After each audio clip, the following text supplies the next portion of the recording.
Hello everyone, सभी का स्वागत है, अभिनंदन है। उम्मीद करता हूँ कि आप सभी लोग स्वस्थ हैं, अच्छे हैं, बेहतरीन है। तो जैसा कि आप जानते हो कि भाई अपकमिंग वैकेंसी है वो हमारे लिए ग्रेड एग्जाम के, जैसे फर्स्ट ग्रेड या सेकंड ग्रेड। और आप काफ़ी समय से इसका जो नोटिफिकेशन है उसका इंतजार भी कर रहे थे, लेकिन आचार संहिता के चलते ये अभी पॉसिबल नहीं हो रहा है। तो आपके पास एक समय है जिस समय में आप आसानी से, कि आप अच्छे से जानते हो कि भाई हम किसी भी एग्जाम की प्रिपरेशन करते हैं और अगर उसका सिलेबस अच्छा खासा है, कंपटीशन ज़्यादा है या फिर अच्छे लेवल की जॉब है, तो उसके लिए हमें तैयारी में समय देना पड़ता है। तो आपके पास इतना सफिशियंट समय है कि आप सिलेक्शन के लिए बेहतरीन तैयारी कर सकते हैं, जिसमें आप 100% श्योरिटी के साथ अपना सिलेक्शन सुनिश्चित कर सकते हैं। तो जैसा मैंने आपको बताया भी था कि हम सेकंड ग्रेड और फर्स्ट ग्रेड के लिए मैथ्स के ऊपर आपके साथ भाई एक कोर्स प्लान करने वाले हैं, किस प्रकार से हमारी टीम आपका सिलेक्शन में अहम रोल प्ले करेगी।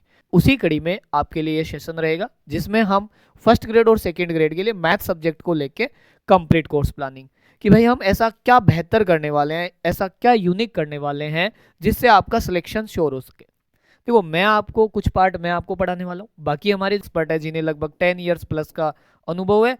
और ऐसा कोई इंस्टीट्यूट नहीं होगा जिस इंस्टीट्यूट में आप पढ़ना चाहते हो या नहीं पढ़ना चाहते हो, मतलब वो टॉप मोस्ट इंस्टीट्यूट जो राजस्थान के सेकंड ग्रेड फर्स्ट ग्रेड के लिए जाने जाते हैं, उन सब इंस्टीट्यूट्स में सर सेवाएं दे चुके हैं। अब आपकी नंबर्स एकेडमी पे आपके साथ कंटिन्यू करेंगे और यहाँ पर आपके लिए सिलेक्शन के लिए अथक प्रयास किए जाएंगे ताकि आप अपना सिलेक्शन श्योर कर सको। एक्चुअली आप अच्छे से जानते हो कि सिलेक्शन के लिए केवल पढ़ना मात्र सफिशियंट नहीं होता है। जैसे मैं हमेशा से आपको बोलता आता हूँ कि भाई सिलेक्शन के लिए पढ़ती तो पूरी दुनिया है, सबका सिलेक्शन नहीं होता, कुछ यूनिक कुछ हटके करना होता है, आपको एग्जाम को समझना होता है। तो उसी के ऊपर हम आज आपके साथ डिस्कस करेंगे। तो हल्का फुल्का आप सिलेबस तो पहले से ही पढ़ चुके हो, कुछ स्टूडेंट्स नए होंगे जिनकी बीएड अभी चल रही है या फाइनल स्टेज पे है। तो भाई टेलीग्राम जुड़ जाना यहाँ पे, ताकि आपको कोर्स से रिलेटेड या जो भी यूट्यूब पे फ्री क्लासेज हो उससे रिलेटेड अपडेट मिल जाए। देखो, आप ग्रेड सेकंड की बात करते हो तो सेकंड ग्रेड में मैथ्स का जो हमारा सब्जेक्ट वाला पेपर होता है, उसमें जो 9th और 10th की हम बात करें, आपको पता है कि 9th 10th का पार्ट रहता है सेकंड ग्रेड में, और फर्स्ट ग्रेड में ये होता ही नहीं है, तो यहाँ से हटा दो। तो यहाँ पे एक आपका पूरा चैप्टर रहता है नंबर सिस्टम, जिसमें आपने रिक्यूरिंग डेसिमल या इससे रिलेटेड बेसिक जो आपका रेशनल इरेशनल या कुछ भी पढ़ना होता है वो सारा नंबर सिस्टम का पार्ट है। फिर आपके पास यहाँ पे ज्योमेट्री रहती है, ज्योमेट्री में आप लाइन, एंगल, ट्राइंगल, क्वाड्रिलेटरल और इसके अलावा आप टेंजेंट वेंजेंट जो सब कुछ यहाँ पे आप पढ़ोगे। और यहाँ पे मेंसुरेशन 2D और 3D। देखो, ये जो पार्ट है वो आप देखते हो कि एक्चुअली हमारे जो 10th तक के मैथ्स आती है उन्हीं एग्जाम्स में, जैसे एसएससी, रेलवे या फिर बैंकिंग में तो होता नहीं एडवांस मैथ्स का पार्ट। तो या फिर हम मानते हैं कि राजस्थान का कोई भी एग्जाम, जैसे आप पटवार, एलडीसी, रीट वीट जो भी, उनके अंदर ये चैप्टर आपको देखने को मिलते हैं। और यहाँ से क्या है, आप विद इन सेकेंड, मैं कहता हूँ कि 15 से 20 सेकेंड का ऊपर कोई क्वेश्चन यहाँ से बनता ही नहीं है। आप किसी भी एग्जाम में अच्छे से अच्छे लेवल पे देख लो। तो यहाँ पे ये मैं तीनों चैप्टर आपको पढ़ाने वाला हूँ, और विद इन सेकेंड आप जितना भी डेप्थ लेवल में पढ़ोगे, मैं ये मानता हूँ ये तीनों chapter highest SSC CGL level में आते हैं। इससे ऊपर राजस्थान का चाहे ग्रेड 2 ले लेना, आप नहीं पूछे जाएंगे, तो वो आप बिल्कुल with in second solve out कर पाओगे।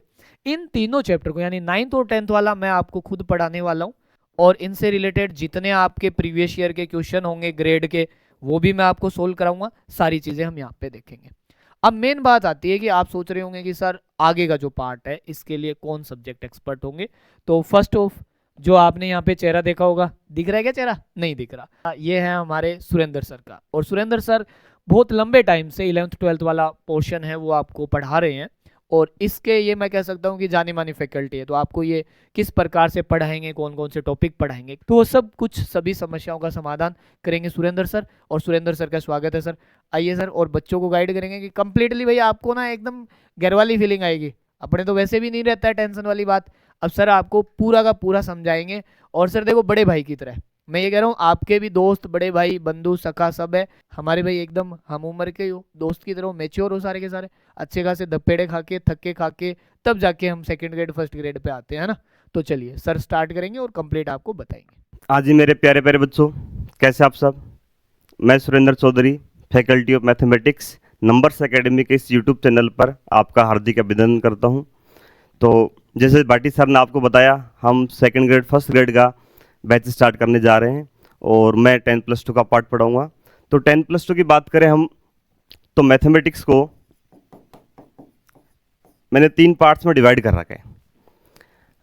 सबसे नंबर 1 पे हमने रखा है एलजेब्रा, जो चैप्टर आपके सामने है। एलजेब्रा की शुरुआत हम करते हैं प्रोग्रेशन से। प्रोग्रेशंस की बात करें, ये एक ऐसा चैप्टर है जिसका लगभग चैप्टर के अंदर यूज आता है। आसान भाषा में बोलें तो आप बोलते हैं एपी, जीपी, एचपी। इसके बाद हमारा आता है क्वाड्रेटिक इक्वेशन, द्विघात समीकरण। और ये चैप्टर भी ऐसे है, इन दोनों के क्वेश्चन मिक्स भी आ जाते हैं एग्जाम के अंदर, और इस चैप्टर का यूज भी लगभग चैप्टर के अंदर आता है। फिर आता है हमारा डिटर्मिनेंट सारणिक। इसका यूज आप देखते हैं 2D के अंदर 3D वेक्टर में काफ़ी ज़्यादा होता है। और एपीजीपी तो ऐसा है कि लगभग इन चैप्टर में इनमें भी आएगा। और मैट्रिक्स, इन दोनों के भी एग्जाम में मिक्स होकर क्वेश्चन आते हैं, एक ही सवाल के अंदर दोनों को डाल देते हैं। फिर आता है कॉम्प्लेक्स नंबर, जो बिल्कुल इन सबसे अलग है। और कॉम्प्लेक्स नंबर के अंदर यूज आता है 2D का। 2D पढ़ने के बाद कॉम्प्लेक्स नंबर और आसान लगेगा। फिर बाइनोमियल थ्योरम, इसका लिंक इनसे है, क्योंकि बाइनोमियल के अंदर हम जो बेसिक फॉर्मूले पढ़ते हैं वो हमारे परमुटेशन कॉम्बिनेशन में आएंगे और प्रोबेबिलिटी प्रायिकता के अंदर आएंगे।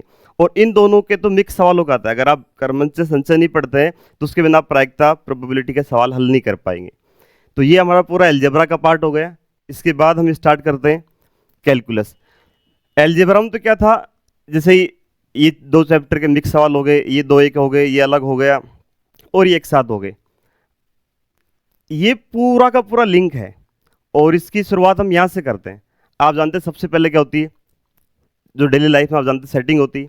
उसके बाद क्या बनते हैं, संबंध बनते हैं। और संबंध के बाद क्या होता है, फंक्शन होता है। सेम ऐसे ही हमारे यहाँ पर भी है, पहले सेट आएगा, फिर रिलेशन आएगा, और रिलेशन से ही क्या बनता है, फंक्शन बनता है। आप जानते हैं प्रत्येक संबंध कभी फंक्शन नहीं होता, कुछ खास रिलेशन होते हैं जो फंक्शन में कन्वर्ट करते हैं, वो हम आपको सिखाएंगे। और इस पूरी बुक की ये समझो जान है फंक्शन।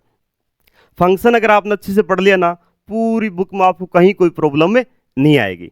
और फंक्शन को हम बहुत ही डीपली पढ़ने वाले हैं। फंक्शन पढ़ ले तो सारे, जैसे लिमिट है, कोई भी क्वेश्चन है, फॉर एग्जांपल मैं आपसे कहूँ कि बच्चों लिमिट x टेंड्स टू 3, ये मैंने आपको दिया, जो आपका ग्रेटेस्ट इंटीजर फंक्शन। अब आप महत्तम पूर्णांक फलन के बारे में जानते ही नहीं तो आप हल ही नहीं कर पाएंगे। तो एक एक फंक्शन के बारे में हम डिटेल से पढ़ने वाले हैं यहाँ पर, फिर किसी भी चैप्टर में आपको कोई प्रॉब्लम आने वाली नहीं है। लिमिट है, कंटिन्यूटी है। अब बिना लिमिट आप कंटिन्यूटी पढ़ ही नहीं सकते, पूरा लिंक है। कंटिन्यूटी के बाद डिफरेंशिबिलिटी है, जो इसके अंदर फिर डिफरेंशिएशन आ गया। फिर ये इसकी एप्लीकेशन है, इंक्रीजिंग डिक्रीजिंग है, मैक्सिमम मिनिमा है। फिर ये इंटीग्रेशन का पार्ट आ गया। और आप जानते हैं डिफरेंशिएशन और इंटीग्रेशन दोनों क्या है, रिवर्स प्रोसेस है। अगर मैं कहूँ इसका डिफरेंशिएशन ये है तो इसका इंटीग्रेशन ये होगा। तो बिना डिफरेंशिएशन के हम इंटीग्रेशन को नहीं पढ़ पाएंगे। और पूरा लिंक है, फंक्शन का तो यूज चलता ही रहेगा। इसमें सबसे मेन क्या आता है, इंडेफिनेट आता है। इंडेफिनेट कर लिया ना, पूरा रोल इसी का है। डेफिनेट है, डेफिनेट के अंदर वही इंटीग्रेशन है, एरिया है, वही डेफिनेट का यूज है। बिना इंटीग्रेशन आप एरिया नहीं निकाल पाएंगे। और डिफरेंशियल इक्वेशन है, वही पूरा आपका अवकलन, समाकलन, डिफरेंशिएशन, इंटीग्रेशन का पूरा रोल है इसके अंदर। इसके बाद हमारे पास आती है थर्ड बुक, जो हमारी आती है वो ज्योमेट्री आती है, जिसकी शुरुआत हम कहाँ से करते हैं, पॉइंट से करते हैं। और ज्योमेट्री भी पूरा की पूरी लिंक है। पॉइंट, पॉइंट के बाद लाइन आती है, सर्कल है, पैराबोला है, इलिप्स है, हाइपरबोला है। ये पूरा लिंक है। जो बातें पॉइंट में सिखाएंगे वो लाइन में आएंगी, लाइन का यूज सर्कल में आएगा, सर्कल का यूज इनके अंदर आएगा। इसके बाद हम पढ़ते हैं 3D और वेक्टर। और 2D अगर आपने अच्छे से पढ़ ली ना तो 3D में तो दिक्कत आने वाली नहीं है, कि 2D का जो है ना पूरा यूज 3D के अंदर है। और 3D वेक्टर हमारे क्या चलेंगे, मिक्स चलेंगे। तो मैंने जैसे कहा 3 बुक थी हमारी, एल्जेब्रा, कैलकुलस और ज्योमेट्री। इसके बाद कुछ चैप्टर और आ जाते हैं, जैसे ट्रिग्नोमेट्री है। आप जानते पूरी मैथमेटिक्स में काम आती है ट्रिग्नोमेट्री। तो ट्रिग्नोमेट्री के बाद फिर एक लास्ट चैप्टर हमारा बनता है स्टैटिक्स। और स्टैटिक्स जो चैप्टर है ये बिल्कुल अलग है, मतलब जो मैथमेटिक्स हमने पढ़ी ना उसमें इससे कोई लिंक नहीं है। मीन, मीडियन, मोड, माध्य, माध्यिका, बहुलक है, एमडी, एसडी, वेरिएंस, ये वाला पार्ट आता है। अब देखो पढ़ाने की बात करते हैं। ये तो आपने सिलेबस देख लिया। अब क्या होता है, बच्चा जो है ना वो मैथमेटिक्स के नाम से डरता है, बोलते सर बहुत बड़ा सिलेबस हो गया। अब देखो क्या है, कई सर क्या करते हैं, जैसे आपको पहले पॉइंट पढ़ा दिया, पॉइंट के बाद फिर क्या पढ़ा दिया, कॉम्प्लेक्स नंबर पढ़ा दिया, कॉम्प्लेक्स के बाद क्या पढ़ा दिया, लिमिट पढ़ा दिया। अब बच्चे को क्या लगता है कि यार पॉइंट है, फिर कॉम्प्लेक्स आ गया, लिमिट आ गई, ऐसा लगता है कि पता नहीं मैथमेटिक्स क्या होगी। भाई पॉइंट पढ़ा है तो उसके बाद लाइन ही पढ़ाएंगे, क्योंकि उसका यूज यहाँ पर है। लाइन पढ़ा है तो सर्कल ही पढ़ाना पड़ेगा। ये नहीं सर्कल को छोड़ के मैं आपको ट्रिग्नोमेट्री पढ़ाने लग गया, फिर बीच में आपको इंटीग्रेशन पढ़ाने लगा, तो आप डरोगे मैथमेटिक्स से। तो ये जो हमने सिस्टम बनाया है ना, इस सिस्टम से अगर आप पढ़ेंगे ना तो आपको मैथमेटिक्स बहुत ही आसान लगेगी। ये पूरा सिस्टमेटिक तरीके से अरेंज किया गया है। अब बात करते हैं कि इसके अलावा हम कैसे कैसे पढ़ाएंगे, पढ़ाने का तरीका क्या है। तो सबसे पहले हमारा जो मेन कंसेप्ट होता है हम कंसेप्ट पे ही जोर देते हैं। जो सवालों को है जितना आसान तरीके से आप कर सकते हैं, जो ट्रिक्स हैं, जितने भी लॉजिक्स हैं, वो आपको सारे सिखाएंगे। हमारी कोशिश है कि आप 20 से 25 सेकंड के अंदर क्वेश्चंस को हल करें। उसके लिए क्या क्या ट्रिक्स हैं, किस चैप्टर में क्या ट्रिक लगेगी, क्या लॉजिक लगेगा, वो सारी चीज़ें हम सिखाएंगे। फिर आप सोचते हैं सर हम प्रैक्टिस कैसे करेंगे, तो यहाँ से हम आपको सीट देंगे। सीट के अंदर आप मार्केट के अंदर जितनी भी अच्छी अच्छी बुक्स आती है उन सबका समावेश हमने उसके अंदर कर दिया। आपको कोई भी बुक्स अलग से लेने की आवश्यकता नहीं है।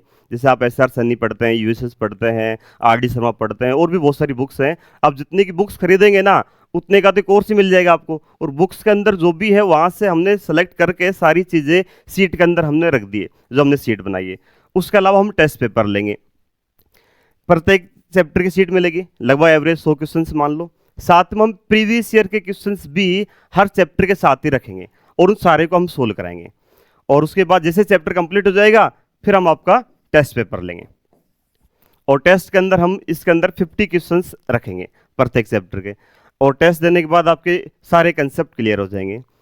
अब मैं मैथमेटिक्स की बात करूं तो मेरी बात ध्यान से सुनना बेटा। अब तक आपने जितनी बातें सुनी है तो हमने सिलेबस के बारे में बातें की थी कि सिलेबस में क्या क्या है, कैसे कैसे पढ़ाएंगे। मैं आपको 3 बातें बोलने वाला हूं। अगर 3 बातें आपने मेरी ध्यान से सुन ली ना तो बात सिलेक्शन की नहीं है, आप इतिहास रच दोगे। सुनना ध्यान से। सबसे पहले क्या आता है, कंसेप्ट आता है। इसके बाद आती है स्पीड, और थर्ड नंबर पर आती है एक्यूरेसी। कंसेप्ट की बात करते हैं वो आप मेरे पर छोड़ दो। मैथमेटिक्स के अंदर जितने भी कंसेप्ट हैं मेरा पार्ट मैं पढ़ाऊंगा, रविंद्र सर पढ़ाएंगे, यूजी वाला, भाटी सर पढ़ाएंगे। आप टेंशन मत ले, आपके पास 150 क्वेश्चन आएंगे। तो हम लोग आपको इतना पढ़ा देंगे कि एक भी सवाल ऐसा नहीं होगा कि आपको लगे कि करना क्या है। इस जितने भी कंसेप्ट हम आपको सिखा देंगे, क्वेश्चन देखते के साथ आपके माइंड में क्लिक करेगा कि करना कैसे है। सेकंड पॉइंट आता है स्पीड। अब आपकी स्पीड अच्छी होनी चाहिए। मैंने ऐसे ऐसे बच्चे देखे, आप विश्वास नहीं करोगे, इसको हल करने के लिए भी ना बच्चे एलसीएम लेते हैं। बोले सर एलसीएम लेकर हल कर देते हैं। अगर आप ऐसे हल करेंगे ना तो मैं तो क्या, अगर साक्षात भगवान भी आ गए ना तो भी आपका सिलेक्शन नहीं करा सकते। मैंने एक बच्चे को ये सवाल दिया, इसको हल करने के लिए भी ना वो a-b का होल स्क्वायर लगा रहा है। अब सोचा अगर वो ऐसे हल करेगा तो कैसे सिलेक्शन लेगा। हम क्या कर सकते हैं, हम कितना भी अच्छे से पढ़ा लेना बेटा फिर भी आपका सिलेक्शन नहीं होगा। स्पीड आपकी अच्छी होनी चाहिए। स्पीड के बाद आता है एक्यूरेसी। एक बच्चे ने तो यहां तक किया कि फॉर्मूला लगाने के बाद भी इसका आंसर ना बोले सर -4 आएगा।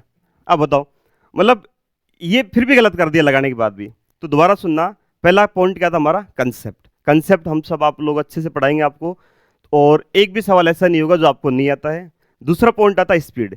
स्पीड आपकी इतनी है कि आप विद इन टाइमिंग के अंदर ये सारे सवाल क्या कर लेंगे, हल कर लेंगे। तीसरा पॉइंट क्या आता है, एक्यूरेसी। एक्यूरेसी ऐसी है कि आप जो भी सवाल कर रहे हैं ना वो गलत नहीं कर रहे। तो सोचो आपको सारे के सारे सवाल आते हैं, स्पीड आपने टाइमिंग में कर लिया, एक्यूरेसी आपकी ऐसी है कि एक भी गलत नहीं किया, तो बोले इतिहास रचोगे नहीं रचोगे। अब प्रॉब्लम क्या आती है, कुछ बच्चों को कंसेप्ट क्लियर नहीं होते। 150 सवाल है, बोले सर कंसेप्ट 70-80 सवालों के आते हैं। स्पीड का मैं बोले सर उसमें भी हमने लगभग 50-60 सवाल किए। एक्यूरेसी नहीं, उसमें भी हमारे 20 गलत हो गए।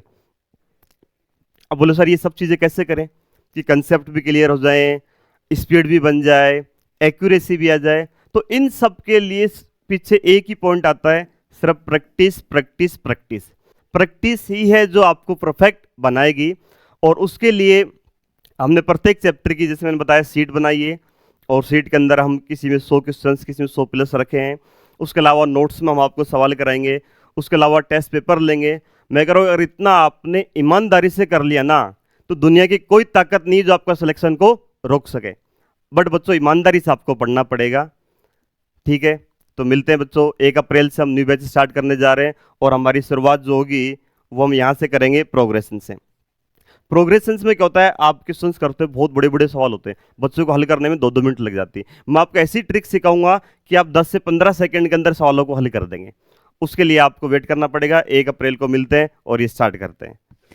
तो अभी सुरेंद्र सर ने आपको बताया कि भाई किस प्रकार से वो आपका जो 11th-12th वाला पोर्शन है वो क्लियर कराने वाले हैं।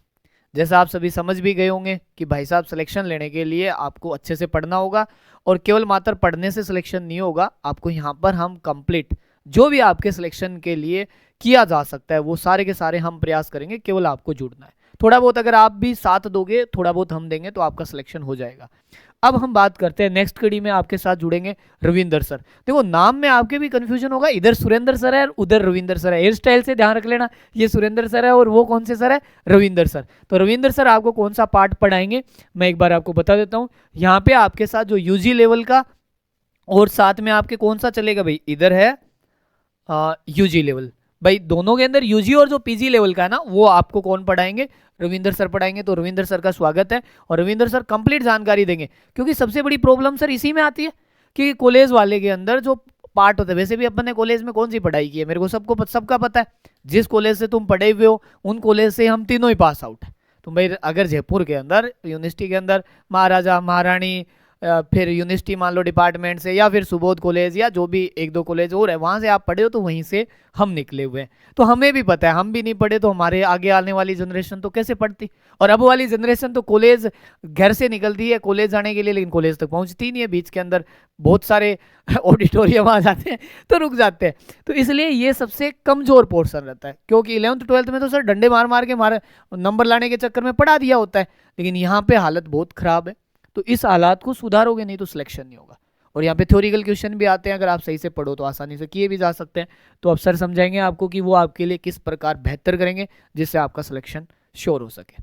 तो मोस्ट वेलकम रविंदर सर, और आगे के लिए वो आपको गाइड करेंगे, और आगे के लिए नहीं, सिलेक्शन तक गाइड करेंगे, सिलेक्शन के बाद आप ही आओगे। आइए सर।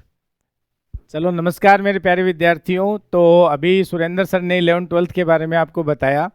तो सबसे पहले तो मैं भाटी सर का बहुत आभार व्यक्त करना चाहता हूं कि उन्होंने हमें इस प्लेटफॉर्म पे आमंत्रित किया, और जो भी हमसे बेस्ट बन पाएगा बच्चों के लिए, उनके सिलेक्शन के लिए, हमारी टीम, हम सब लोग मिलके बहुत अच्छी बेहतरीन तैयारी आपकी करवाएंगे। और जो भी आपको कभी मान लो जिस बच्चे ने कोर्स ज्वाइन किया है, उसको जो भी सजेशन देने हो वो भी हम सुनेंगे और उस पर हमेशा काम होगा। ठीक है। तो अब मैं बताने वाला हूँ कि भी जो ग्रेजुएशन वाला पार्ट है, जैसे अपन बात करें सेकंड ग्रेड की, तो उसमें केवल यूजी का पार्ट रहता है, और अगर अपन फर्स्ट ग्रेड की बात करें तो वहाँ यूजी और पीजी दोनों का पार्ट रहता है। तो उसमें कितने नंबर्स के क्वेश्चन आते हैं और कितने क्वेश्चन हम अटेम्प्ट कर सकते हैं और सिलेक्शन में कितना रोल रहता है, वो सारी बातें मैं आपको बताऊँगा। तो अगर अपन बात करें इस बार जो पेपर हुआ था सेकेंड ग्रेड का, तो इस बार जब पेपर हुआ था तो हमें पहले फिक्स नहीं था कि किस पोर्शन से कितने क्वेश्चन आएंगे, क्योंकि सेकंड ग्रेड का पहले जब पेपर होता था तो उसमें फिक्स होता था कि भाई आपके 40 क्वेश्चन जो हैं वो आएंगे अपने ग्रेजुएशन लेवल से, और 75 क्वेश्चन जो हैं वो आएंगे अपने 11th 12th से, और 15 क्वेश्चन जो आते थे 9th 10th से। लेकिन पिछली बार ऐसा कुछ बताया नहीं था, तो उन लोगों ने 77 क्वेश्चन केवल ग्रेजुएशन से दिए, और बच्चों ने जिस हिसाब से तैयारी की थी उस हिसाब से पेपर नहीं आया, क्योंकि ग्रेजुएशन को बहुत से बच्चों को मैंने देखा है याद करते हुए। वो एक बुक ले आते हैं और किसी के भ्रम में आते हैं कि भाई 50 क्वेश्चन याद कर लो, 100 क्वेश्चन याद कर लो, इससे बाहर नहीं जाएगा, उससे बाहर नहीं जाएगा। लेकिन इस बार उन्होंने जो पेपर बनाया उसमें आपके जो बुक्स हैं, जेपीएच की बुक्स ले लो या फिर नवकार पब्लिकेशन की बुक ले लो, उनके अनसोल्ड क्वेश्चन हैं वो उन्होंने पेपर में रखे। तो बहुत सी सीटें खाली गई, आपने देखा होगा कि 1600 पोस्टें थी लेकिन 905 पोस्ट ही भर पाए। तो इसका मतलब ये नहीं कि भाई अपने पास है कि कंपटीशन बहुत ज़्यादा था, क्योंकि अगर कंपटीशन बहुत ज़्यादा होता तो इतना अगर अच्छा लेवल का मैथमेटिक्स हमें आता तो सिलेबस से बाहर कुछ नहीं आया था उसमें। तो इसका मतलब एक चीज़ तो आप ये ध्यान रखें कि भाई अभी हम देखते हैं, सुनते हैं कि भाई भर्ती नहीं आई, तो सर भर्ती नहीं आई है, बाद में भर्ती आएगी चुनाव के बाद तो हम तैयारी करेंगे। लेकिन आप सेकंड ग्रेड फर्स्ट ग्रेड की तैयारी कर रहे हो तो आपको पहले ही पता है कि भाई अपना सब्जेक्ट पे अगर कमांड नहीं है तो अपना सिलेक्शन वैसे ही नहीं है, क्योंकि 40% अगर आपको लाने हैं तो सब्जेक्ट याद करने से काम नहीं चलेगा, आपको उसको सीखना है, और सीखने में हम पूरी मदद करेंगे, क्योंकि ये वो पार्ट है जिसमें हर बच्चा इतना ज़्यादा अच्छे से पढ़ा हुआ नहीं होता है। क्योंकि अभी भाटी सर बता रहे थे कि भाई जैसे 11th 12th 9th 10th में आपके पीछे पड़े रहते हैं लोग कि भाई नहीं पढ़ना है, पढ़ना, घर वाले भी खूब जोर देते हैं। लेकिन जब बीएससी में आते हैं तो अपन एकदम फ्रीडम हो जाते हैं, बोल सर अब 5 क्वेश्चन कौन से आने हैं और कहाँ से कितना पढ़ना है वो पढ़ना है। तो मैंने बहुत से बच्चों को ऐसे देखा है, उनको किताबों के नाम याद नहीं होते हैं, उनका सिलेबस तक याद नहीं होता है कि कौन कौन से टॉपिक अपने पढ़े थे पहले। तो इसलिए ये पार्ट अपना थोड़ा सा वीक रहता है। और सिलेक्शन में इसका रोल इस बार इस वाले पेपर में तो बहुत ज़्यादा था, क्योंकि 77 क्वेश्चन बहुत हो जाते हैं। लेकिन अब पेपर कैसा आएगा वो पैटर्न डिसाइड हो जाएगा, उसके अकॉर्डिंग आपको वो ध्यान रखना है। क्योंकि अगर मान लो पैटर्न नहीं फिक्स होता है तो फिर कितने क्वेश्चन कहीं से भी आ सकते हैं, 11th-12th भी ज़्यादा आ सकता है और ग्रेजुएशन भी आ सकता है, कोई फिक्स नहीं है। लेकिन हमें तैयारी बहुत अच्छी करनी है कि 40% वाली समस्या तो अपने रहे नहीं। तो वो सारी बातें हम क्लास में बताएंगे आपको कि भी कौन सा पोर्शन ऐसा है जो आपका कितना भी टफ आए लेकिन वहां से आप कितने मार्क्स निकाल सकते हैं, वो चीज़ बहुत इंपॉर्टेंट है। क्योंकि सारा कुछ, हर सब्जेक्ट हर बच्चे का एक जैसा नहीं होता है। कुछ सब्जेक्ट होते हैं जिनमें आपको नंबर मिलते ही मिलते हैं, उनको हम अलग क्लासिफाइड करके देंगे, और कुछ ऐसे होते हैं कि उनमें बताएंगे कि बेटा इसमें बहुत लेवल का पेपर भी बन सकता है, तो आपको कहाँ तक इसमें लेवल पे जाना है, सारी चीज़ें आपको इसमें क्लास में बताई जाएंगी। तो यूजी वाला जो पोर्शन है वो मैं आपको कराऊंगा इसमें। और सेकंड ग्रेड और फर्स्ट ग्रेड में बहुत से टॉपिक हैं जो कॉमन है अपने। जैसे अपन ग्रुप थ्योरी की बात करें तो दोनों में कॉमन है। अगर अपन रियल एनालिसिस की बात करें तो ये केवल सेकंड ग्रेड में है, इसमें फर्स्ट ग्रेड में ये टॉपिक नहीं है। तो सेकंड ग्रेड में इसमें 8 क्वेश्चन आए थे इस बार, और हर बार इतने क्वेश्चन आते ही आते हैं, लेकिन ये फर्स्ट ग्रेड में ये टॉपिक नहीं रहेगा आपका। और डिफरेंशियल कैलकुलस दोनों में सेम है, और अपन इंटीग्रल कैलकुलस की बात करें तो वो भी दोनों में सेम है, और डिफरेंशियल इक्वेशन दोनों में सेम है, एलपीपी सेम है, ये सारे टॉपिक सेम रहेंगे। अगर मैं नेक्स्ट बात करूं इसमें,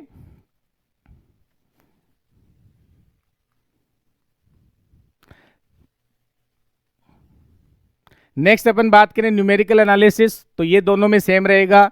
स्टैटिक्स की बात करें तो बुक सेम है, लेकिन कुछ पार्ट ऐसा है जो आपका पीजी के अंदर, इसमें अगर से फर्स्ट ग्रेड में अपन बात करें तो इसमें अलग एक्स्ट्रा पोर्शन आता है, तो वो आपको अलग से करवा दिया जाएगा इसमें। और डायनेमिक्स की बात करें तो इसमें लगभग सेम है, थोड़ा बहुत पोर्शन एक्स्ट्रा है वो अलग से करवा देंगे आपको। 3D में सारा पोर्शन सेम है, वेक्टर सेम रहेगा, और न्यूमेरिकल एनालिसिस अपने पहले लिख रखा है, ये शायद रिपीट हो गया, तो न्यूमेरिकल एनालिसिस दोनों में रहेगा। और यहाँ अगर अपन बात करें फर्स्ट ग्रेड में, सर यहाँ पे एक तो रिंग थ्योरी वाला जो पोर्शन है वो एक्स्ट्रा रहता है, और एक लीनियर अलजेब्रा एक्स्ट्रा रहता है। लेकिन यहाँ पे पीजी का पोर्शन है वो एक्स्ट्रा रहेगा, क्योंकि फर्स्ट ग्रेड में 9-10 नहीं आता है, तो यहाँ पे पीजी का पोर्शन आएगा, जबकि सेकेंड ग्रेड में 9-10 का पोर्शन आता है, वहाँ पीजी का पोर्शन आपका नहीं रहेगा। तो इसमें स्पेशल फंक्शन रहेगा, इंटीग्रल ट्रांसफॉर्मर रहेगा, इसमें डिफरेंशियल ज्योमेट्री, टेंसर और मीट्रिक स्पेस, और इसमें लीनियर अलजेब्रा और न्यूमेरिकल एनालिसिस मैंने आपको पहले बता दिए हैं। लेकिन ध्यान रखना कि जैसे इस बार वाला जो पेपर हुआ था उसमें 55 क्वेश्चन आपके 11th-12th से पूछे गए थे, 55 क्वेश्चन जो हैं वो ग्रेजुएशन से पूछे गए थे, और 25 के आसपास क्वेश्चन है वो आपके इससे पूछे गए थे, केवल और केवल पीजी वाले पार्ट से। और पीजी वाला पार्ट मैंने बच्चों को छोड़ते हुए देखा है कि सर हम जब एमएससी करते हैं तो उस टाइम ही बहुत हमारे लिए बहुत बड़ी समस्या हो जाती है वो थ्योरमों को याद करना, उन डेरिवेशन को याद करना, तो हम वो इमेज दिमाग में रखते हैं और उसको छोड़ देते हैं। हाँ बिल्कुल, 5 मिनट, हाँ हाँ वो फ्लो टूट गया सर, क्या चल रहा था।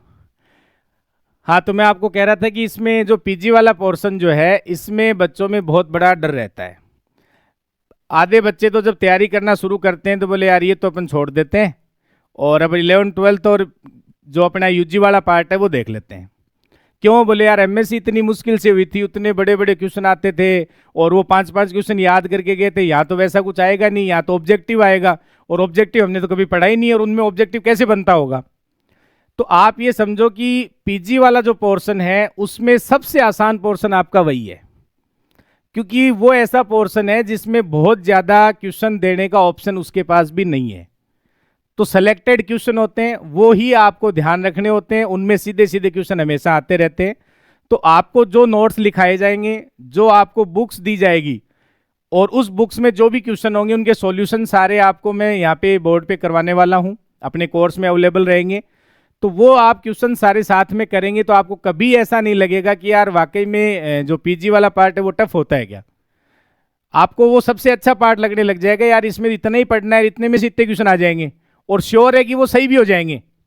भैया आप जब यूजी और मान लो 11th-12th का क्वेश्चन अपना गलत होने के चांस भी रहते हैं, मान लो आपने कैलकुलेशन की वो सही नहीं हुई, तो यहाँ पे तो कैलकुलेशन का भी झंझट नहीं है, कि सर अपन को स्टेटमेंट याद रखने हैं और कैसे अप्लाई करने हैं, ये चीज़ आपको सीखनी है और ये हम सिखाएंगे आपको।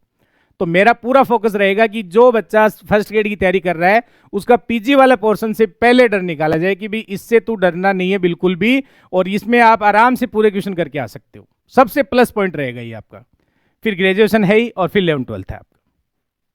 तो अपन तैयारी करेंगे तो एकदम सब्जेक्ट को सीखने के हिसाब से करेंगे और अपना एकदम कि भाई आप एग्जाम में क्वेश्चन को कैसे डील जल्दी कर सकते हैं, क्योंकि बड़े बड़े डेरिवेशन करने का एग्जाम में टाइम नहीं रहता है। और एक मैं कह रहा था कि अभी जैसे आचार संहिता लग गई है, भर्ती नहीं आई है, तो बहुत से बच्चे कि सब भर्ती आएगी सब तैयारी करेंगे। तो बेटा अपना सब्जेक्ट है वो आसान सब्जेक्ट नहीं है, और अगर आपको लगता है कि नहीं ऐसी बात नहीं है, तो 9-10 तक की जो अपनी मैथ्स है वो हर एग्जाम में आती है। और जिस बच्चे का बैकग्राउंड मैथमेटिक्स से नहीं है तो एक बार उसको जाके पूछ लो कि भाई तेरे क्या हालचाल है, 9-10 वाली की जो आपकी बुक आती है उसमें 20 भी क्वेश्चन अगर आते हैं आरएस प्री मान लो आप, तो बाकी पूरा सिलेबस वो पढ़ लेते हैं, उसमें साइंस भी आ जाती है, लेकिन सर वो 20 क्वेश्चन करने में इतना मेहनत करनी पड़ती है और फिर भी कॉन्फिडेंस नहीं आता है। तो जिसने मैथमेटिक्स ले रखा है तो हल्का काम तो अपन ने पहले ही नहीं कर रखा है कि सर सबसे और मस्त वाला और सबसे सब लोग डरते हैं ऐसा सब्जेक्ट तो अपन ने पहले ही ले रखा है, और उसमें अपन मेहनत नहीं करें ये तो पॉसिबल ही नहीं है। तो भर्ती जब आएगी तब आ जाएगी। अपना काम है सर 8 महीने के आसपास अपना सिलेबस में अगर पूरा आप डिटेल से अच्छे से तैयारी करते हैं और मेहनत करते हैं तो 6-7-8 महीने अपन को रेगुलर उसमें काम करते हैं तो आपका सिलेक्शन श्योर है, कोई नहीं रोक पाएगा। क्योंकि आपका यहाँ पे ड्यूरेशन इतना नहीं लगेगा, क्योंकि मान लो मैं केवल यूजी का पार्ट पढ़ाऊंगा, पीजी का पढ़ाऊंगा, सुरेंद्र सर अपना 11-12 का साथ में कराएंगे, 9-10 का भाटी सर साथ में कराएंगे, तो आपके लिए वो जल्दी हो जाएगा। लेकिन आपको मेहनत करोगे तो उसमें इतना टाइम तो आपको लगता ही लगता है। और जब भर्ती आती है तब बेटा सिलेक्शन होने के बहुत कम चांस हो जाते हैं अगर अपन तभी तैयारी शुरू करते हैं, क्योंकि उस टाइम सब्जेक्ट नहीं सीखा जाता है, केवल कोचिंगों का भ्रमण किया जाता है कि भाई आज उधर चल, आज उधर चल, वहाँ ये मिल रहा है, वहाँ वो मिल रहा है। और इन चीज़ों से बिल्कुल बचना है। कहाँ क्या मिल रहा है जब आप एक बार पढ़ के देखोगे आपको लग जाएगा कि यार यहाँ सब कुछ मिल जाएगा, इधर उधर कहीं जाने की जरूरत नहीं है। और जो आपको बुक्स देंगे तो मैंने हर एक बुक को 4 यूनिट में डिवाइड करके, और जैसे मान लो अगर मैं ग्रुप थ्योरी बुक की बात करूं तो मैंने इस बुक को इस केवल एक बुक को 4 पार्ट्स में डिवाइड किया है, और यूनिट वाइज इसके क्वेश्चन आपको सेलेक्ट करके दिए, आरपीएससी के अलग, अदर एग्जाम के अलग, और इनमें टेस्ट भी मैंने बुक में भी डाला है, और अलग जो टेस्ट होगा वो अलग होगा। तो ऐसे करके हमारा टारगेट रहेगा कि आपके खूब सारे टेस्ट लिए जाएं और टेस्ट सीरीज से आप बहुत बेहतर रिजल्ट दे पाओगे, क्योंकि पढ़ने को तो पढ़ना तो है ही, वो अप्लाई कैसे करना है ये चीज़ भी आपको साथ में सिखाएंगे। तो डरना किसी सब्जेक्ट से नहीं है, चाहे वो आपका 11th-12th हो, 9th-10th हो, चाहे यूजी हो चाहे पीजी हो। ऐसे लगेगा जैसे सारा ऑब्जेक्टिव ही चल रहा है, कोई दिक्कत नहीं आती है सर। भले आपने 5 क्वेश्चन के तरीके से पढ़ा हो, लेकिन अगर आप रोज़ रेगुलर क्लास लेते हैं मेरी और रोज़ आप पढ़ाई करते हैं तो ये समस्या आपकी दूर हो जाएगी। और 5-10 में डेमो क्लासेस डालूंगा, आप देखना, और उसी से आप आइडिया लगा लोगे कि यार बंदे में दम है कि नहीं है, पढ़ा सकता है कि नहीं, अच्छा सारा कुछ डिसाइड हो जाएगा उससे। तो टेंशन लेने की ज़रूरत नहीं है, बाकी आपको भाटी सर बता देंगे सारी बातें। और अगर आप देखो इस चैनल पे जितने भी बच्चे जुड़े हुए हैं उन सबका भाटी सर पे खूब ट्रस्ट है, और हम भी पूरा प्रयास करेंगे कि इस ट्रस्ट को आपको खोने नहीं देंगे। जितना ट्रस्ट अभी बना उससे और बेहतर बनाएंगे। तो पूरा ट्रस्ट कर लेना आप हमारी तरफ से भी कि भाई उन्होंने हमें यहाँ पे अगर वो लेके आए हैं तो ये मान लो कि वही पढ़ा रहे हैं आपको, ठीक है। तो इन चीज़ों की टेंशन लेने की आवश्यकता नहीं है। और अभी 2-3 दिन होली, अपन 2-3 दिन बाद में होली है, एंजॉय करके आओ बढ़िया। और उसके बाद 1 तारीख से अपन कोर्स स्टार्ट करेंगे, और बढ़िया भर्ती जब तक नहीं है तब तक बढ़िया रेगुलर तैयारी करेंगे। और सर आएगा तो सिलेक्शन अपना श्योर है, लेके रहेंगे चाहे कुछ भी हो जाए, कोई दिक्कत नहीं। आप ग्रेजुएशन भी साथ में पढ़ोगे, 11th-12th भी पढ़ोगे, आपको खुद को लग जाएगा कि यार टफ कुछ नहीं है, सारी चीज़ें मस्त हैं। बस वो पढ़ाने वाले पे डिपेंड करती है बेटा, टफ कुछ नहीं होता है। अब ग्रेजुएशन को अपन अगर किताब लेके बाँचने लग जाएं तो वो तो अपन पहले भी करते थे, तो वो चीज़ यहाँ नहीं होगी। हर एक ऑब्जेक्टिव क्वेश्चन आपको क्लास में करवाया जाएगा, टेंशन लेने की बिल्कुल ज़रूरत नहीं है, ठीक है। और बाकी सारे मस्त रह के तैयारी करो, टेंशन लेने की बिल्कुल आपको आवश्यकता है नहीं। बाकी हम बताते रहेंगे टाइम टू टाइम क्या करना है आप लोगों को, ठीक है। सभी बच्चों का आभार सुनने के लिए। Thank you. तो देखो अब कहानी तो आपके समझ में आ गई है, और रेगुलरिटी के बगैर सिलेक्शन तो पॉसिबल है नहीं, क्योंकि ये कोई हल्का फुल्का सिलेबस नहीं है कि वन नाइट एग्जाम फाइट हमने किया है। बीएससी वाले बच्चे करते क्या, रात से पहले लाके वो 1 वीक सीरीज और पढ़ देते हैं और एग्जाम में 4-5 क्वेश्चन रट के आते हैं, और चाहे उत्तर कोई से भी हो लेकिन वो लिख ही आते हैं। कोरोना ने वैसे भी वाट लगा दी थी एजुकेशन की। तो अब आपके पास एक बेहतरीन चांस है कि भाई आचार संहिता जो लगी है, इस आचार संहिता को सिलेक्शन में बदलो। 3 महीने 4 महीने का टाइम मिल गया, आराम से स्टडी करोगे तो सिलेक्शन हो जाएगा। तो सर ने कंप्लीट बता दिया कि पीजी यूजी के लिए क्या करना है, 11th 12th के लिए क्या करना है, कॉलेज के लिए क्या करना है, सब चीज़ें हो गई। 9th 10th के लिए क्या करना है। अब मेन बात आती है कि सर क्या कैसे आप स्पेशल रखने वाले हो औरों से। देखो मैं आपको टू द पॉइंट समझाऊं कि हमारे पास जैसे यहाँ पे टीचिंग मेथड्स के लिए भी अलग सब्जेक्ट के जो एक्सपर्ट है वो रहेंगे, यानी सब्जेक्ट एक्सपर्ट ही रहेंगे टीचिंग मेथड के लिए भी। जैसे यहाँ पे अगर आपके साइकोलॉजी आती है, मनोविज्ञान आती है, तो उसके लिए आपको जीतू सर खुद पढ़ाएंगे। और जीतू सर आपको पता है अभी यूट्यूब पे पढ़ा रहे हैं, आप डेमो देख सकते हो। RAS है 2018 बैच के, तो ये आपको ये साइको वाला पोर्शन है ये इनसे करवा देंगे, तो आपको कतई टेंशन लेने की जरूरत नहीं है। बाइलिंगुअल पढ़ाते हैं। अब मेन बात आती है कि देखो आपके सबसे बड़ी बात कि सब्जेक्ट के लिए सब्जेक्ट एक्सपर्ट है। एक ही टीचर सारा नहीं पढ़ा रहे, चारों टीचर्स जो अपने सब्जेक्ट में एक्सपर्ट है। पढ़ाने को रविंदर सर 11th 12th वाला पढ़ा सकते हैं और सुरेंद्र सर ग्रेजुएशन वाला पढ़ा सकते हैं। मैं भी इधर उधर के 11th 12th के पढ़ा दूं, लेकिन वो मतलब नहीं है। जिन टीचर्स का रोल जहां होना चाहिए वहीं वो अपनी मेहनत करेंगे ताकि आपको बेहतर रिजल्ट दिया जा सके। दूसरी बात, सारे अपने फील्ड के मंजे हुए खिलाड़ी है, ठीक है ना। और दूसरी बात ये भी कि हम किसी इंस्टीट्यूट का नाम नहीं ले सकते, लेकिन जहां तुम सोचते हो 25,000 देके 20,000 22,000 30,000 वहां सब जगह पढ़ाते भी है और पढ़ा चुके, तो वही चीज आपको वही फैकल्टी, और वहां क्या होता है एक लिमिटेड टाइम होता है। देखो मैं आपको हकीकत बताऊं, मैं भी कहीं पढ़ाने जाता हूं तो मुझे बोलते हैं 50 घंटे में पढ़ा देना, तो वैसा यहाँ नहीं है। यहाँ ऐसे कहा है कि सर आप कितना पढ़ा सकते हो पढ़ाते जाओ, रोजाना पढ़ाओ, ठीक है। दूसरी बात ये कि यहाँ पे विद्यार्थी को पर्सनल मेंटरशिप के लिए हम क्या करेंगे, आपका एक ग्रुप होगा। ये क्यों, क्योंकि देखो यहाँ पे डाउट्स बहुत आएंगे आपसे क्वेश्चन सोल्व आउट नहीं होते हैं किसी बच्चे से मान लो, तो वो क्या करेगा, तो उस ग्रुप में भेज देगा। समय रहते हमारा प्रयास ये रहेगा कि विद इन 24 आवर, यानी कि भाई दिन में टाइम नहीं होता, रात को सोते टाइम थोड़ा सा आपको टाइम देते और क्वेश्चन सोल्व आउट करके भेज दिया, तो यानी कि डाउट के लिए क्या हो जाएगा, ग्रुप हो जाएगा। ओके, अब मेन बात देखो यहाँ कि आप हमारे साथ क्यों जुड़ोगे। जैसे सर ने बताया कि मेन टारगेट, जैसे सर ने मान लो एक चैप्टर लिया आपके पास, भाई एक चैप्टर पढ़ाना शुरू किया PGP, जैसे ही चैप्टर होंगे चैप्टर में भी तो क्वेश्चन होंगे, थ्योरी होगी, सब कुछ होने के बाद सर क्या करेंगे, आपको एक सीट देंगे। वो सीट हम पहले ही अपलोड कर देंगे। सीट को आप आराम से प्रिंट निकाल लो, उस सीट के अंदर इंपॉर्टेंट क्वेश्चन होंगे जो भी 100-150। आप किन किन बुक की सोचते हो, यानी कि जितनी बुक्स आप सोचते हो सोच सकते हो। जैसे USS सोच रहे हो, SR सैनी सोच रहे हो, एक और कौन सी बुक है सर, RD शर्मा सोच रहे हो आप, ये सब बुक आपको लानी नहीं है। क्यों नहीं लानी, अब देखो तुम्हारे क्या है, मैं हकीकत बताऊं, मेरे भी, तुम्हारी नहीं, तुम्हारी कोई गलती नहीं है।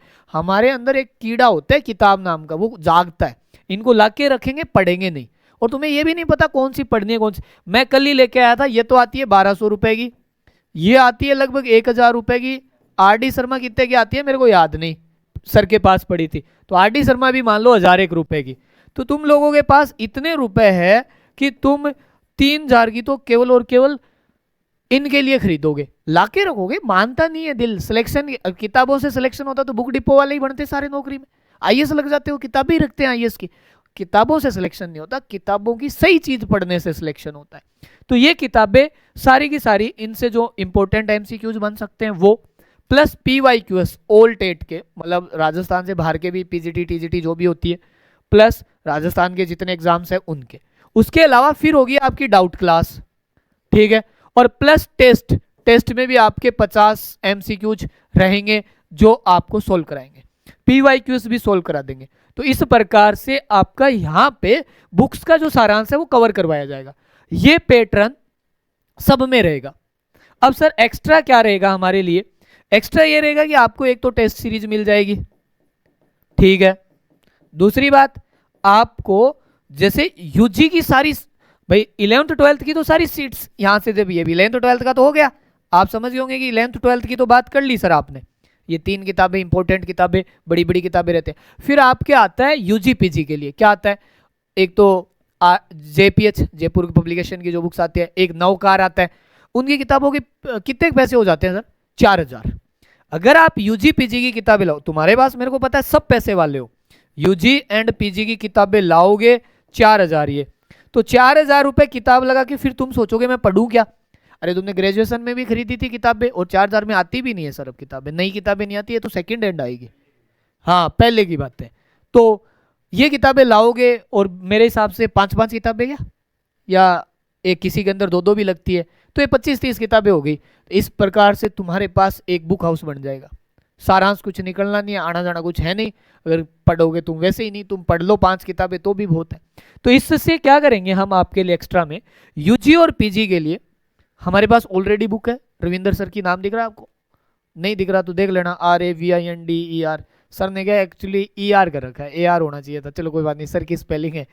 रविंदर सर की किताबें, ये सारी किताबें आपको जैसे दोनों, अब इसमें क्या है जैसे भाई जो भी इनके आएगी उनसे रिलेटेड, जैसे NA का है इसमें, और यहाँ पे डिफरेंशिएशन इक्वेशन है, कवर पे लिख रखा है। हाँ इस पे देखो जैसे 4-5 किताबों का सारांश है, 4 किताबों का, इसमें 4 किताबों का सारांश हमें देना है आपको सारांश, न कि बहुत सारा। इसमें टेस्ट भी है, इसमें प्रीवियस ईयर के क्वेश्चन, तो ये किताबें आपको, इनकी जो बुक है यूजी की तो बुक आएगी 3 यूजी वालों के लिए, और मतलब समझ रहे हो जो सेकंड ग्रेड के लिए होगा, और मैं जिनके पीजी और यूजी दोनों मानता हूं उनके लिए आएगी 4 किताबें।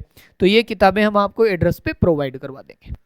अब ये सब चीजें हो गई सर, किताबें भी मिल जाएगी, नोट्स भी मिल जाएगी, पढ़ना कहाँ से हमें, तो पढ़ने के लिए आपको करना क्या है, देखो 1 अप्रैल से डेमो चाहिए, डेमो ले लेना आराम से। वैसे तो देखो हमारा नाम ही विश्वास पे होता है, तो मैंने तो आज तक कभी किसी बच्चों को डेमो के लिए कोर्स में हुआ ही नहीं, पहले ही ले लेते हैं कोर्स शुरू होने से ही। तो डेमो वेमो लेना है ले लो आराम से। किसी स्टूडेंट्स को हम ये कह देते हैं कि भाई 2 या 3 दिन में हम 3 डेज का सेटिस्फेक्शन रेशियो दे देते हैं कि आपने कोर्स खरीद लिया प्री में, मतलब प्री लॉन्चिंग में अगर किसी स्टूडेंट ने पहले ही कोर्स खरीद लिया, उसके लिए 3 दिन तक, अब कभी कभी क्या होता है मान लो डेमो बाहर नहीं होता है, ऐप के ऊपर होता है, तो 3 डेज के अंदर फीस रिफंड ले लेना भाई, और क्या कह सकते हैं, 3 दिन, उसके बाद नहीं कि 10 दिन बाद बोलो। तो कभी कभी किसी को रहता है कि नहीं हुआ हमारे, विश्वास कैसे करें हम, तो वो हो जाएगा। दूसरी बात, आप प्री के अंदर पहले ही जैसे 1 अप्रैल से पहले ज्वाइन करते हो तो आपको बुक्स फ्री मिलेगी, उसके बाद नहीं मिलेगी, क्योंकि बुक्स की कॉस्टिंग बहुत आती है। बुक्स फ्री मिलेगी प्लस टेस्ट सीरीज भी आपको इंक्लूड रहेगी।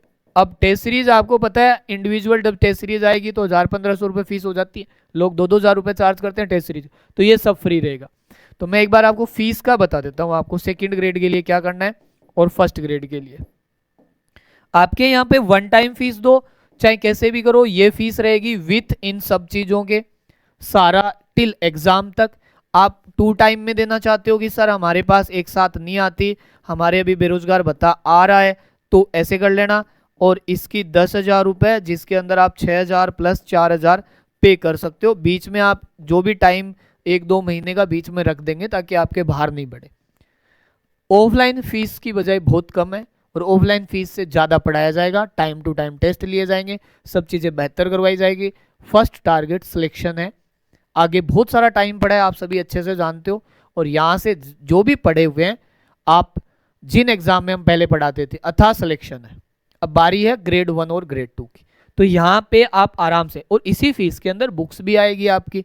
अब 1000 रुपये की तो बुक्स हो जाती है और 1000 रुपये की टेस्ट सीरीज। आप ये मान के चलो कि 1000 रुपये आपके यहाँ से बच गए और 1000 रुपये आपके यहाँ से बच गए। ये दोनों चीज़ें आपको अभी फिलहाल इंक्लूड करके दे देंगे, क्योंकि आप लोग ट्रस्ट भी करते हो कि भाई चलो सर हमारे पास, और नॉमिनल फीस के अंदर बेहतरीन क्वालिटी के साथ आपको पढ़ाया जाएगा।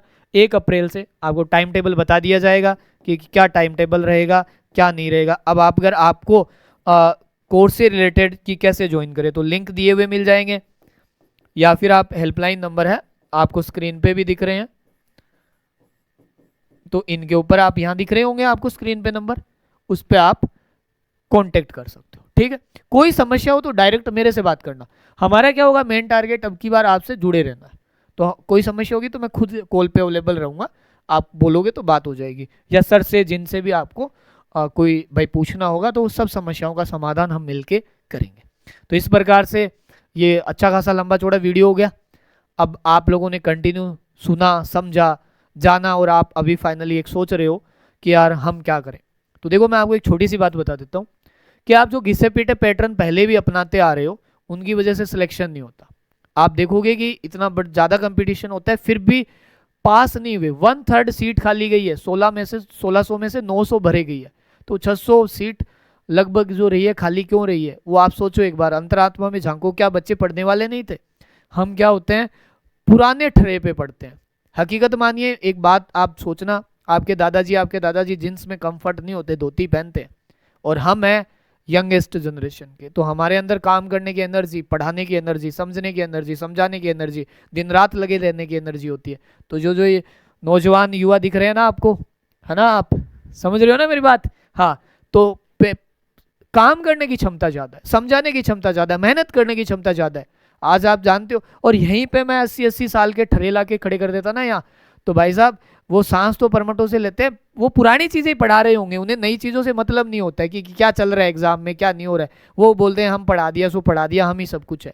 तो यहाँ तो हमें कुछ भी नहीं आता, ऐसे मान के चलो। हम तो केवल और केवल आपके सिलेक्शन के लिए हम भी मेहनत करेंगे, और मेहनत के साथ ही परिणाम संभव है। आज आप देखो जितने टॉप मोस्ट फैकल्टीज है वो सब यंग जनरेशन के।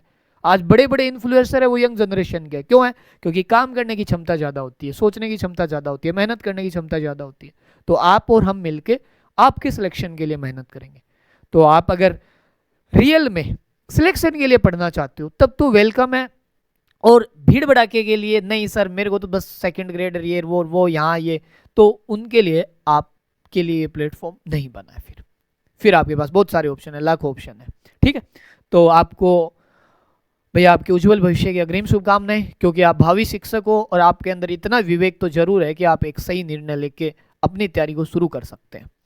क्योंकि आप अभी बीएड करके आए हो या कर रहे हो या कर चुके, तो आपको ये पता है कि आप भी तो बच्चों को ज्ञान देने गए हो। तो आपको इतना स्वयं विवेक या निर्णय लेना तो आना चाहिए कि हमारे लिए क्या सही है और क्या गलत है। इमोशनल सेंटीमेंट के साथ कभी भी नहीं जुड़ना होता, हमें केवल स्टडी के साथ जुड़ना है। ठीक, तो जय श्री श्याम, जय भारत, जय हिंद। मिलते हैं 1 अप्रैल को, और यूट्यूब पे भी आपको कुछ क्लासेज मिल जाएगी एज ए डेमो, और प्लस आपको ऐप के ऊपर भी क्लासेज मिल जाएगी। आप निसंकोच जो भी आपके डाउट्स है वो कमेंट कर देना, मैं आपको खुद रिप्लाई कर दूंगा। ओके, चलो, थैंक यू।